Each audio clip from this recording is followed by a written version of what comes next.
She's a doctor. Hi, I'm Dr. Dovec, and she's a dietitian. Hey, I'm Hannah Schuyler, and together we are the Weight Loss Collab. And welcome from all around the world in Australia, Melbourne, Australia. We have Jarryd Walkley with us today, and we are going to dive into this global crisis, which is obesity, and we're going to talk about all the creative conflict that we can get into to really innovate and advance our specialty. Very excited to be here. Thank you both so much for having me. All the way, it was a very long flight to get here, but I'm so excited. Well, we're very excited to have you. Thank you so much for joining us today. So I know we just kind of wanted to dive in. Yeah, we do. So I want to talk a little bit about, for our listeners, and hopefully the listeners welcome from Australia that will undoubtedly be tuning in as well. But tell a little bit about your health system and what your role is as a bariatric coordinator at one of the largest public hospitals in all of Australia. Yeah, so in Australia, it's very different to what I understand of the American system, and also what I've come to understand of, say, even European health systems. I've been on a 3-week tour around the world looking at different innovative spaces. So in Australia, we have, everyone has what's called Medicare. So if you're an Australian citizen, you have a base level of healthcare. So everyone can access healthcare. It's just whether you can choose your doctor, whether you can choose your time frame.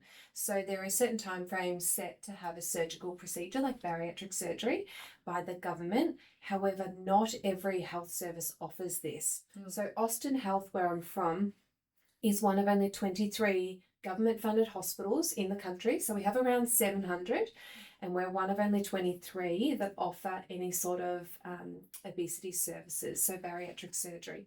And having said that, we're one of only 6. Out of those 23, only 6 offer what we consider high volume bariatric surgery.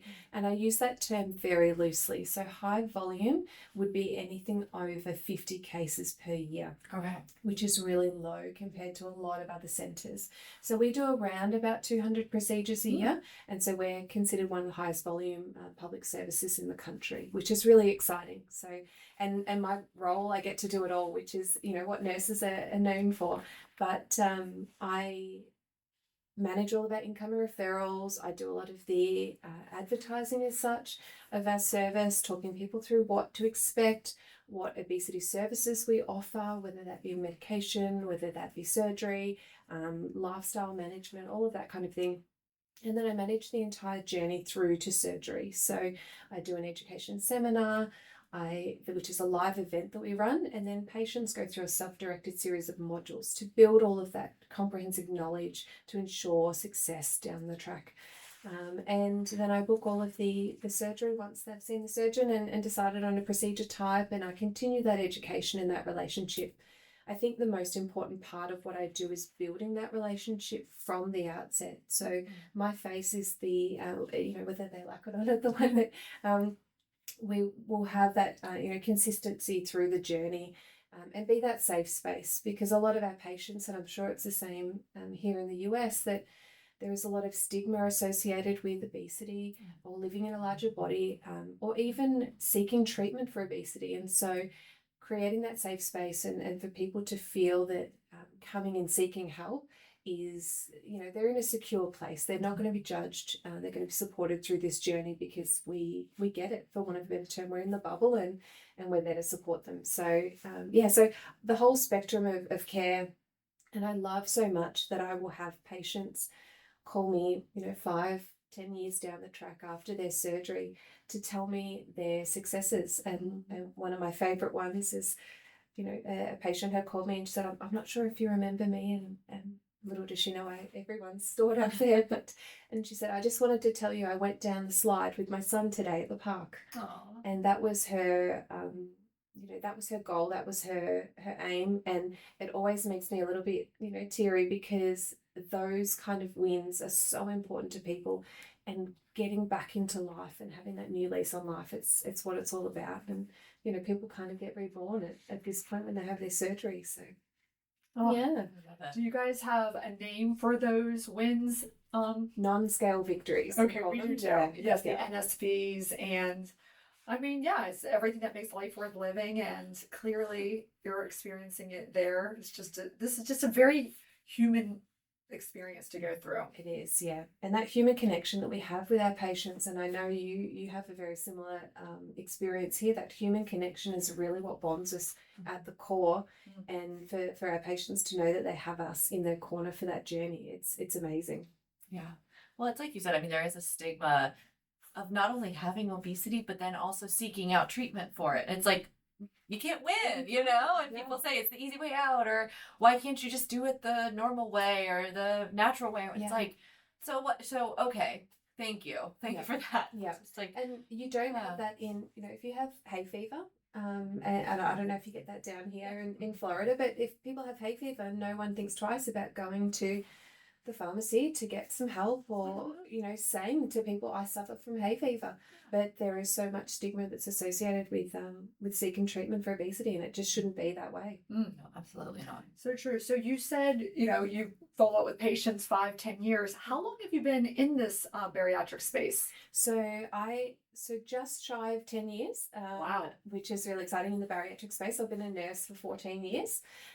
It is not a field that I thought I was going to end up in. I trained as I don't know if you have something similar, like a stomal therapist, like a stoma nurse. If someone has colorectal surgery, yes. they end up with a stoma. So I trained in that field. I did a lot of nursing education, but then my what we call our head of unit, so our head surgeon, Dr. Ahmed Ali, he asked me what I thought about bariatric surgery. And at the time, I'd only been exposed to a lot of the challenges. So we have a lot of people that travel overseas to get surgery just from accessibility point of view. And then we manage a lot of the complications following that. So what I had seen was, I guess, all of those challenges. And so I said, hadn't been a field I thought I would go into, but we'll give it a go. I always love a project and a new idea and innovating. So I did a small project in evaluating our service. And the more I got into it, the more I felt like, I think I said this before, I found my people.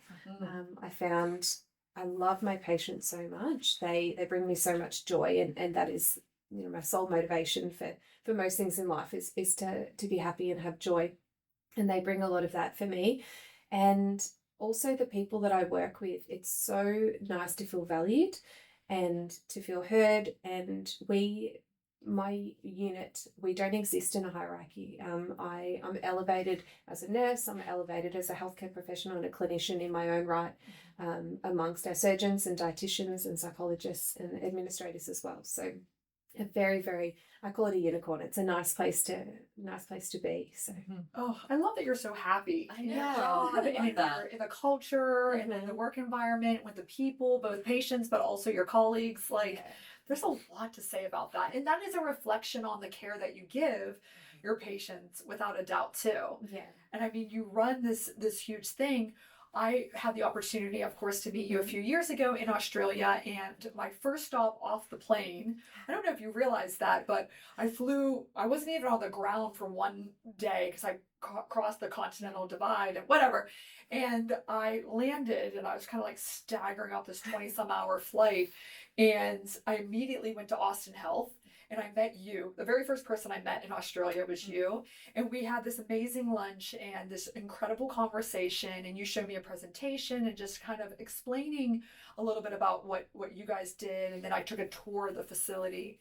And it was interesting. It was interesting, kind of the resources that you have and what you've done with them is really unbelievable. And at that time, you had said that you had a waiting list of over 1,000 patients who were just waiting for care. And like you said, some of them go across, overseas to get care elsewhere. Tell a little bit about that whole waiting process and how you've worked so diligently over these last few years to make that wait almost non-existent now. Yeah.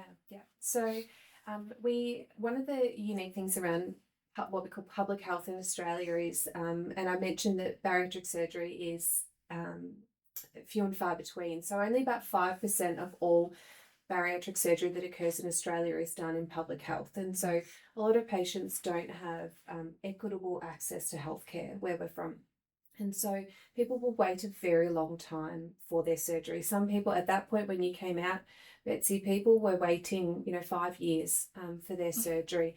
And one of the real main points that we tend to make is that we've had more people die waiting for access to their treatment than what they have having had their treatment.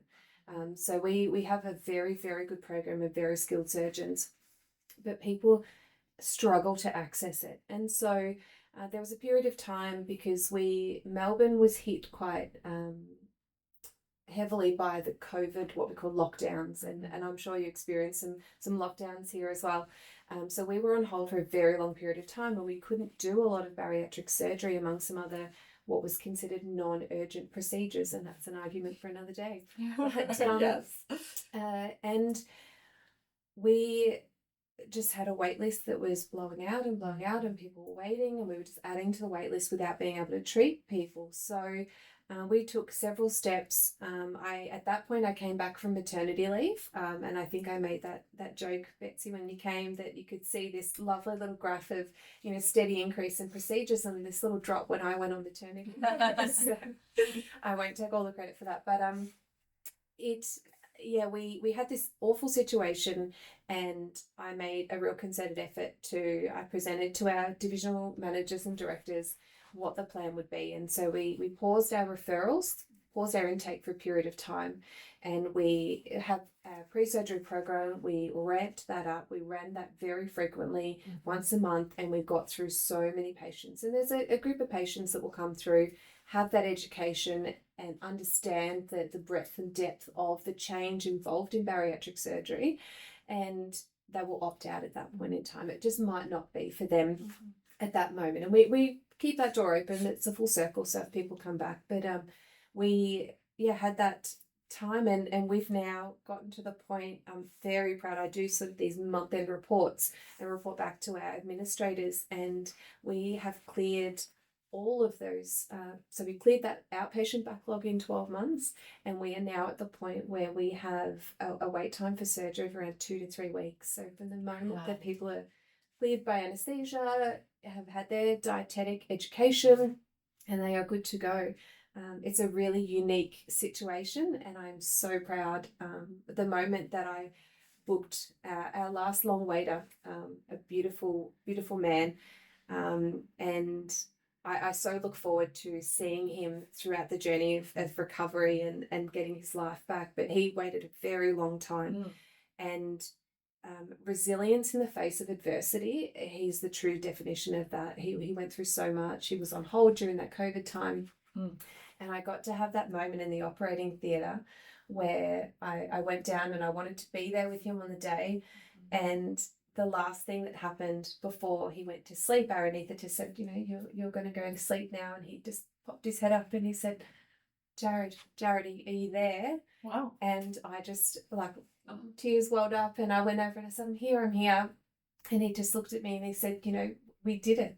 We did it. And I'm just, it's such an incredible moment for my career, and I love that so much. And that's the benefit of so much effort going into making sure that people have access to the care that they deserve. And it shouldn't be something that people feel, but everyone feels so grateful for, they thank you so much. And I'll often remind people, it's nice to be thanked, but at the same time, you should, I tell people, you should feel like this is just basic care. This is standard. You should have a right to this. You should have a right to stigma-free healthcare and to access, things that are going to help you, achieve longevity. Absolutely. Oh, that's so sweet. It is such a great story. I mean, and we talk so much about access to care, and I want to explain to everyone listening, like the scholarship or this grant opportunity that you're on. We're here right now. We built the surgery center, the Surgical Institute of Central Florida, and you came to witness it. And, kind of our backstory is very similar, that this should be basic. You have an issue, you should be able to have somewhat affordable your readily available care by people who are experienced. And not only that, your experience should be amazing as well. And you're here to kind of look at that. And I feel like we're just getting going, but that was always kind of our North Star, that we're going to improve access. And we've talked about that endlessly on this podcast. So tell us a little bit about how you actually are here right now in Orlando, Florida, in the US, and how you decided that you wanted to come here, and also what are you learning? Like, is this worth it? Like, I don't know. Yeah, absolutely. And this has been several years in the making. So I think the first time Betsy, so you present at one of our national conferences in Australia in Cairns, and that was my first ever conference that I went to, and the world has opened up since then. And then you came out to visit us, and I was like, this is the woman that you are, incredibly inspiring. And again, that whole resilience in the face of adversity, there is so much to admire about that. And the whole ambulatory surgery is such a novel concept. And the reason that I'm here, I've received the Beverly Breese Austin Health Nursing Scholarship. So it's the highest value scholarship available to an Australian nurse. So it's the equivalent of around $35,000 to travel the world and see different places and learn from different experiences and bring them back to the Australian healthcare system. Very unique for nurses. Nurses don't traditionally get a lot of funding. There's obviously medical device companies or multivitamin companies that fund other specialties, but nursing tends to be the unsung hero. So it's really nice to fly the nursing flag here as well. But yeah, it's been this whole year, and this trip has really been designed around this particular visit. So I wanted to come to Orlando and see how everything worked, because for us, the longer that you're in hospital, the more that it costs the government-funded healthcare system.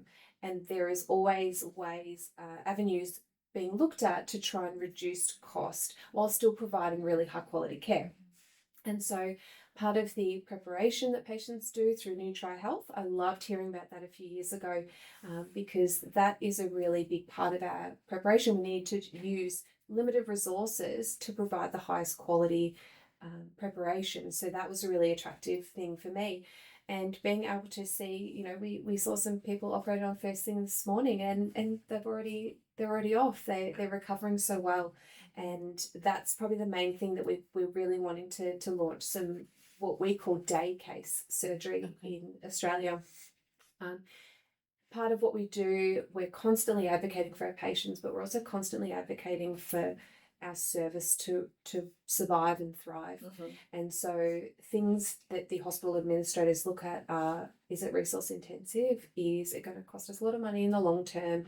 Is that economic benefit there? And this is where that ambulatory surgery really comes in. And it's not, there is one place in Australia that does it, in lower volumes, in a very finite group of patients. And so the fact that this is a fabulous standard of care here was such an attractive thing for me to want to come and see.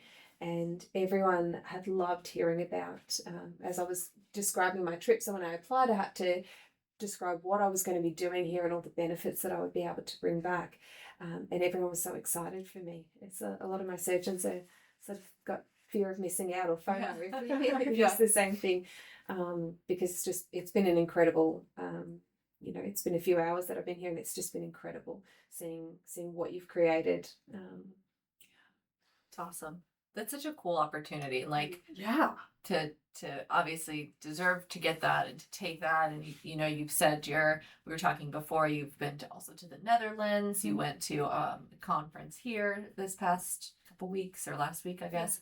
And then you're going to Chile. Yeah, I have to learn how to use that accent to say it.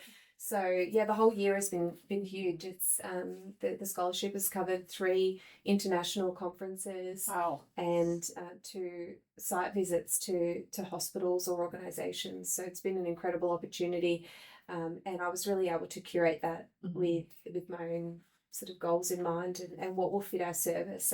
And I was actually asked, I received a message this morning from one of the conveners of our national conference in a few weeks, and they've asked me to present on my experience and what I've done, because it's such a unique thing for nurses, particularly.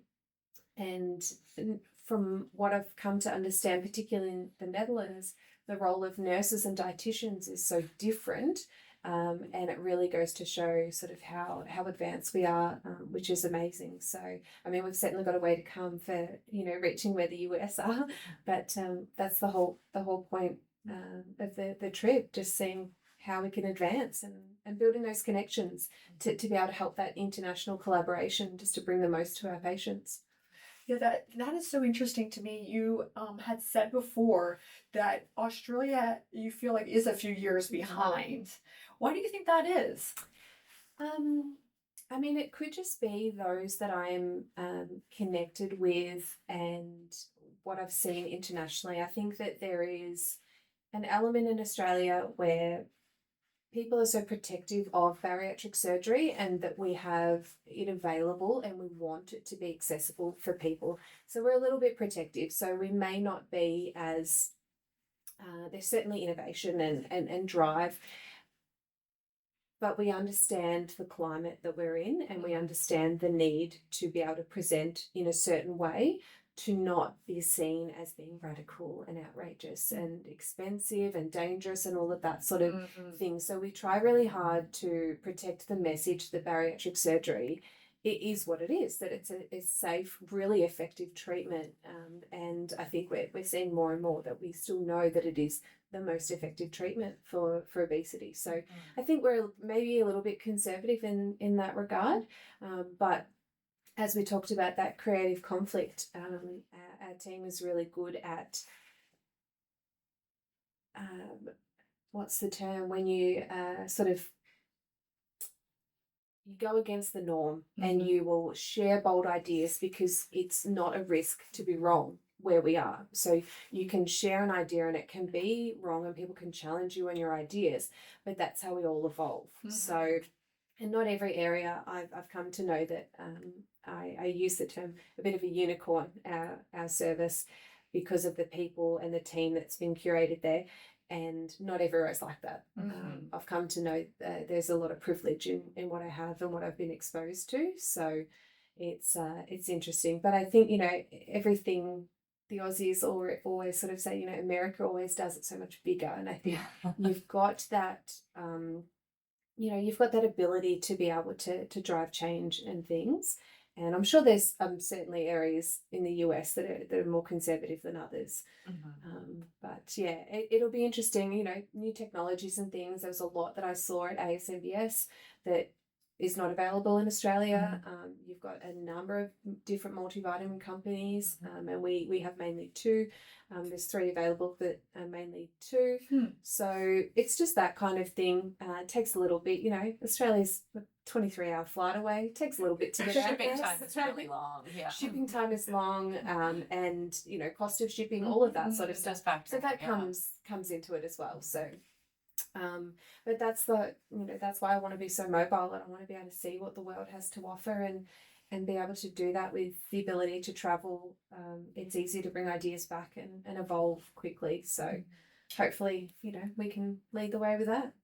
I mean, I think so. I think, you're trying to just so carefully disrupt a space in the areas that need to be disrupted.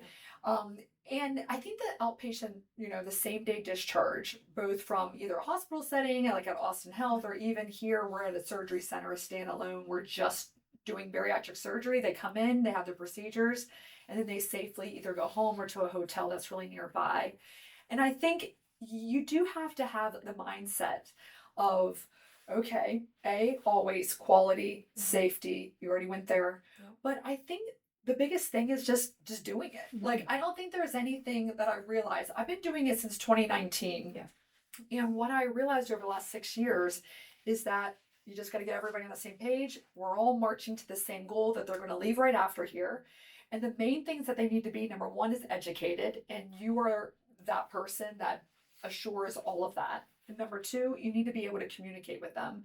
And it seems like they're waking up calling your name. I mean, they know how to get a hold of you, or somebody in your clinic that 24 hours a day, like if something's a little bit off, especially that first night, there's somebody that can help guide them. Let me troubleshoot this, or even you need to go to a hospital, an emergency room, and be evaluated. And then I think it's about expectation management to not just the team, the nurses and the OR personnel, and then the surgeons, but also to the patients and their supporting family members or friends who will be helping them out, that, hey, they're going home. You need to make sure that they walk, you make sure that they can drink, and you make sure that they're urinating. And basically they sleep, and then that's it. And they'll wake up the next day, they weren't bugged all night. They feel like they have their whole setup. You help them get organized. We have a multidisciplinary team. We have Hannah who offers, that kind of comprehensive look at this entire thing. And I think that's it. That's the secret sauce. Just do it. It's just, your surgeons are great. You guys have the laparoscopic equipment. I mean, everything that you have, I don't think from an actual procedural or technical standpoint, you're behind at all. I think now it's just, all right, are we going to do it? Yes. Because I think the bottom line is this. Whether we know that this should be a basic right, but at the end of the day, it does come down to money at the same time. It is a business, and you need to make sure you're not hemorrhaging money out, because then you're not going to have any ability to subsidize all of these, like you and, your surgeons and all the things that go into making this such an incredible thing. Yeah. So I think that if you can get them out, they'll ultimately, once they kind of get used to it, everyone will see, like, they actually do better. Yeah. Yeah. They do. And people want to be in their own environment. They want to be with their families. They want their own bed, their own shower, all of those things that help you feel comfortable. And I will always tell, even when I used to work back in a ward inpatient setting, I would tell my patients, get in your own clothes. Do not sit in that hospital gown. You need to feel like you're progressing. And when you're doing that, and it's all those elements of everything you described, is all those elements of that high-performing team. And you brought your patients into that high-performing team and their families and their communities. And that's why it works. Yeah. And just knowing, like, I don't know, you have the experts on hand that can look and say, yeah, this is going to work. Yeah. And I do think it is. Sometimes it's just that, it's the first person to do it, and then there's this like theory that somebody taught me of like being the first follower too. So like somebody's gonna go out and do something crazy, and then the first person to follow them, like that's really who you want to watch. And so it's like, all right, we're doing it here, so you guys be our first follower. Like I'm very happy to be the first follower. That's it was such an innovative thing, and we spoke earlier in that there was some real controversy the first time it was presented to some of the surgeons, and because it was such a different concept to what they have been used to, and it really disrupted that norm. But that's where some brilliance happens, and that's how you can be innovative. You disrupt the norm in a safe and calculated way, and look where it's come. And here I am 2-3 years later after that talk. It's exciting. Yeah, so the talk she's talking about, I had the opportunity, I was virtual, so it was like 4 a.m. Eastern time, and it was like 7 p.m. dinner meeting there or something like that. And this was the first time that all these, you have Australian and New Zealand. Yes. So it was this huge conference, and they were in person for the first time since COVID, because they were very strict on their lockdown. And they were having fun, and I'm like 4 a.m. just like dying, and they're like, drinking and talking and having a great time. And I presented on, the work that I had been doing. And at this time it was in 2020. It was like, I think either summer or fall of 2022. And anyway, so this was many years ago, and I was hospital employed. I wasn't really even thinking about building a surgery center, and I presented it. One guy got up there on the mic, and he was a surgeon, and he said, "Oh, I know about your American sleeves. They're huge." And basically that was his way of me saying like, "Oh yeah, there's no way they could leave because they would just be so nauseated and have such a hard time." So I played a video of a sleeve, and I was like, no, that's pretty much as tight as you can get without them literally having a horrible time. And it was a real mic drop moment. It wasn't mic drop moments. And then that, I got the attention, like, oh, look at this chick. And that's how I got the invitation to come in person to go there. But it was like, people when you're like challenging their comfort, they do kind of like lash out and they like, I love what you said, like creative conflict. It's like, no, that won't work. Let me tear it down. And you do need those people though to make sure that you're not doing something that's dangerous or crazy. Or like you said, yes, because you don't want to put at risk the reputation of all that we've come, because there's still, like you said, about stigma and about sometimes these preconceived notions of this is dangerous, this is nuts. Diet and exercise, like Hannah mentioned, because surgery seems so insane. I'm not saying that these aren't big procedures, that it's not, there's not risk. We're not poo-pooing what we're doing, but also, but it's less risky than some of your other traditional like laparoscopic gallbladder removals and things like that. Yeah. Well, and I think too, people are so scared of treating a patient with obesity as well surgically. Like there's still, and like for you, it's routine that we do that. And so I think that other people are like, well, not only are we doing the surgery outpatient, but it's on people who are typically seen as like higher risk surgically. And it's like, yeah, but we're showing that that's okay because we know how to take care of them. Such a great point. And I think that the hardest thing is going to be convincing not just your pre-op and your post-op and your OR teams, but anesthesia. Because anesthesia, it's kind of interesting.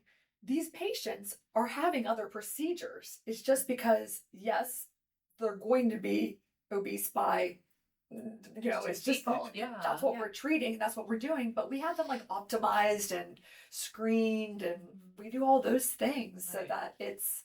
And often our patients, I find, are the most, there is very little we don't know about them. The workup is so intense, and we understand every aspect of our patients, medical, surgical history, psychological history, all of those aspects. So it's a much easier thing to do when you know that information than waiting for them to turn up in an OR for something else. Yeah, for something else in an emergency situation. So we often will play that card, and again, we're very lucky. We've got a great group of anaesthetists that are very happy to kind of agitate, which is great.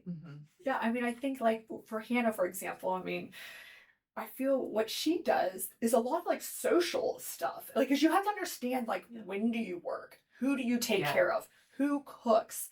I mean, you can speak on that. Yeah, there is. It's so much more of a socioeconomic. There's so many other factors in people's lives, and it is, I feel like, and this just not only goes to like doing this the way that we do it, but just the way that bariatrics is approached as a whole, of kind of like, there's kind of like the old school, and then maybe this is the new school, or this is the up and coming, whatever you want to call it. But the way that you have to approach education is so much different, because it's not always the traditional household. It's not, I see a lot of people that work night shift and they've been told, well, I have a questionnaire, and maybe I'm part of the problem. It's like, what do you eat for breakfast? What do you eat for lunch? What do you eat for dinner? And it's like, well, I don't really eat any of those meals. I'm like, okay, scrap that. What do you eat? What time do you wake up? Like, you wake up at 4 p.m. Sure, because you're going to work at 7. Like, what are you eating then? And I'm getting rid of some of those words and just the verbiage. It's like, who cares if it's breakfast, lunch, or dinner? It doesn't matter. We're just talking about what you eat. And social norms have changed, and obviously women are in the workforce at much higher levels than ever before. And so there's not necessarily somebody that's cooking, or we have grandma that's cooking, or so there is just so much more to all of it, that, you really do have to be involved in that patient's like life on a different level as well. Exactly. And meeting the patient where they're at. Exactly. And that's not,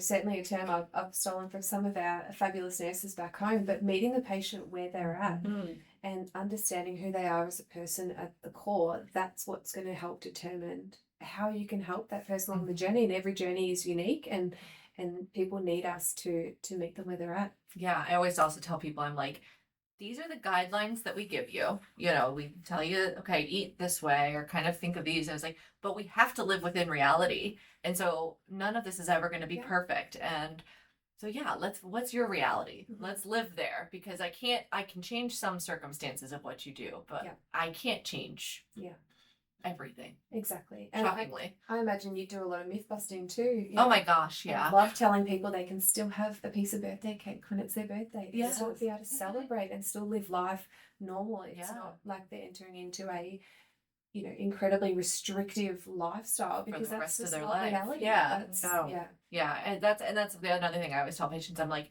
there will be a very restrictive period of time, and we will, and it's to help you to be as successful as possible. It's not punitive. It's not you're in trouble. It's just we know that this works. So if you do it, you're gonna have good results, and that's what we want for you. And I'm like, but ultimately the goal is to be on a general healthful diet. Yeah. That's my goal for you, and that includes birthday cake, because of course it does. Like that's that's reality. And there's so much joy that comes from food and cultural celebrations, all of those things, and those are so important to a person's well-being. So we always try and include that with moderation, obviously. But if you have like 7 birthdays in 1 month, maybe you're skipping a couple pieces. Like I know some families that, like your family, you have 3 in a week. That's been recently, hasn't it? Yes, May 12th, 13th, 18th. It's like, here we go again. Yeah. So, if you know that that's your situation, but that's what you can learn and figure out what's most important to you, and live there. So. Your patients are so lucky to have you.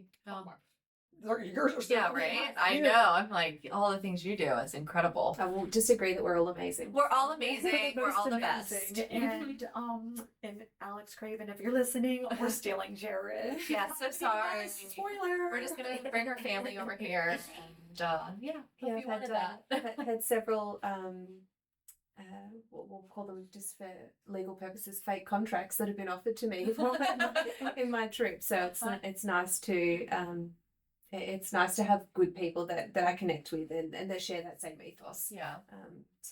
I mean, I love too the global idea of this, because I think sometimes too, if you're in a local scenario where you're talking, you can be almost competitive with things, and maybe not intentionally, but it can feel like, oh, well, I can't give them my idea because they're right down the road from me. And I'm like, we're obviously not in competition with you. And mostly I don't think that competition is a huge thing in general, because there is such a population that this applies to. Like there is plenty of patients to go around, but it's kind of like, let's help out Australia. It's amazing. Yeah, for sure. I love it. Well, tell us, just what would you say is kind of like the biggest things you've learned, not just maybe even here at our site, but also at the American Society for Metabolic and Bariatric Surgery, or even your trip when you went to the Netherlands? Like, what was some soundbite that you heard that you thought, man, I cannot wait to get home to Austin Health and tell them? Oh, a soundbite puts a lot of pressure on it. The biggest thing I think that I have come to understand is that nurses in Australia have a really unique position. There is so much flexibility in what we do to be able to really solidify ourselves in the bariatric surgery process. So that's one of the main things. And that integration is key, and be that integration with your team, being the integrated health team members along with the surgeons, but also some of our more physician type colleagues, because everyone has sort of heard around the GLP-1s and they're around. And it's made a lot of people nervous to some degree, but having that comprehensive care is really what patients need. And we do this so well in things like when we're treating cancer. People don't just have their, some people might have their surgery, but they have, comprehensive consultations with a number of clinicians. They have medication, they might have chemotherapy, radiotherapy, and surgery as a suite of treatments for obesity. And that's what obesity is. It's a complex, chronic, and remitting disease that needs that type of care. And so having that ability to be flexible and adapt practice to meet the patient's needs, that's the main kind of, approach. And there was a number of talks that I went to around that integration and that teamwork, and that was really exciting to see that flows over across different continents. But I really liked the ability to elevate in the integrated health space, particularly the ASMBS meeting, the ability to elevate those around us and work together as a team and elevate the role of the team as opposed to the individual. And I know that's very different in surgery, or it can be very different in surgery, but those are sort of the real key takeaways. And that whole, as you said, and I know, Betsy, you said this to us several years ago, you've got all these elements here, just do it. Yeah. You know, and that's not my soundbite. Sorry. Nike. Did you say Nike? Yeah, Nike, Nike. yeah. Yeah. So He has that one. Yeah. I have the one. So I've certainly not Cost you a taken lot that. to take I that acknowledge one. that. But yeah, just get out there and do it. And it may feel slightly uncomfortable. And for me, this trip felt slightly uncomfortable. You know, I've shared a few times that I'd had, a few tears in the lead up to it coming, because this is the first time I've travelled on my own. But using the phrase, I had to put my big girl pants on, and I was uncomfortable, and I felt nervous, but now it's nearly over, and I've done it, and that kind of thing, and our patients do that all the time. They step into something that feels slightly uncomfortable in a safe space, and they get success, and that's exactly what I've achieved here. So it's been really nice. And supported by a team. Exactly. Yeah. Has your back and all. Yeah, and even though I'm doing this trip on my own, but it really hasn't been. I've been able to have those stepping stones of those safe places along the way, and it was really just those in between travel times, and then I was able to get back in the bubble with people like you guys that just get it, and so it's my international safe space. Wow. Well, so besides obviously all the things you've learned and all the things what fun stuff have you done on your multiple trips? So the Netherlands was wonderful. I was in a place called Amersfoort, the first trip, and that was a beautiful, very much that European, those cobblestone streets and little canals. I did a little boat ride along and had a beautiful seafood dinner with Ido Arts, the surgeon that I was visiting over there, and he showed me some of the local kind of flavour and things like that. So that was great. And when I was in Rotterdam, that was very similar to Melbourne, just this real city vibe. And Ingrid, who is part of Fit for Me over there, their medical affairs, she took me around. We had a drink on this really cool street, and then we went out for dinner again with some real history and flavour to it. I won't share too much of that, but just some of the historical context of Rotterdam, and they had this beautiful market hall, lots of different foods that I could try, and that was kind of really fun. ASMBS was great because I was able to meet a whole group of new people, and I feel lucky I've got that personality where I'll just go up and introduce myself to someone, and so I was able to meet a number of past presidents and things like that, and have that connection through some of the surgeons that I work with.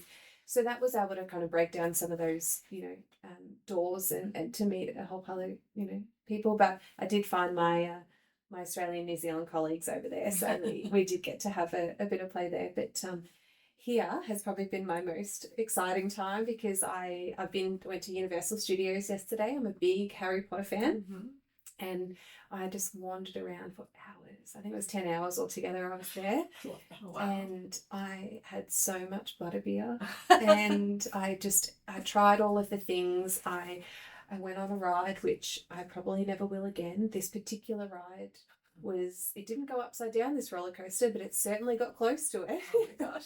And I got off and I was shaking, and I was just like, but I did it. It was, I wanted to try it, and I gave it a go. So that was great. And I think I will certainly need to make my way to Magic Kingdom at some point. Absolutely. Get myself some Mickey ears and Mickey ice cream and Mickey everything. Yeah, Mickey just everything. all Mickey everything. Yeah. T-shirts, shorts, socks, any whatever. You'll just be dressed as Mickey by the Absolutely. end. Absolutely. So, but you need. I love a mint julep. At Magic Kingdom, it's the only place I've ever had a mint julep. They do a frozen mint julep at Casey's hot dogs. Yes, I know it. Yep, on the corner of Main Street there. Yep.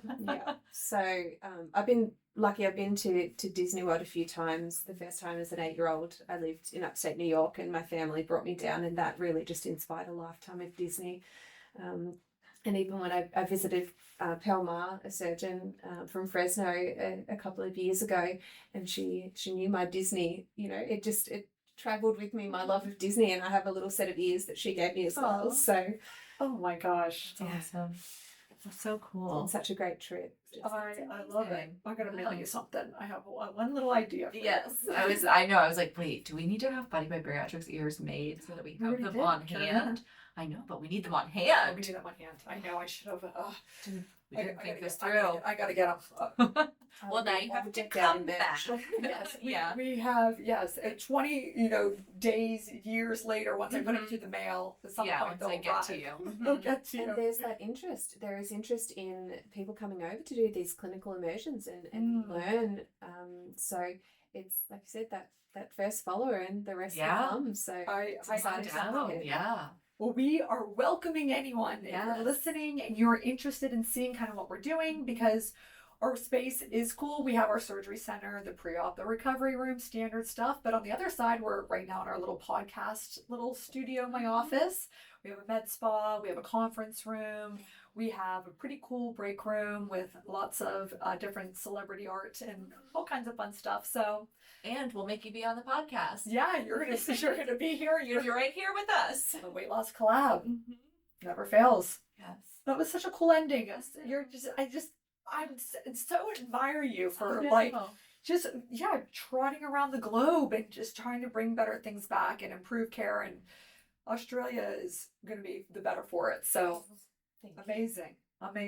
Yes. Well, thank you for coming on the podcast as well. And we are so happy to have done this with you. And as always, you can find us on Instagram at the Weight Loss Collab, at Dr. Dovec, at Hannah Schuyler.rd. Are you publicly on? I'm not publicly on. Okay. I feel like I should. It feels like the place to be. There you go. Yeah. Get started. So We need to make an Austin Health one, because it's funny, when I was in Australia, some of the bariatric patients there who had randomly followed me, they're like, "Oh, that's my surgeon." Like, people had we were already connected through it. So you need to have, there's Instagram, YouTube, TikTok, Facebook. I mean, you got to be on the whole gamut. Yeah, you wanted a second job, right? Yeah. Yeah, I Well, thought I so. think I've got about 5 already. So Okay, I've got to 6th the job. list. Yeah.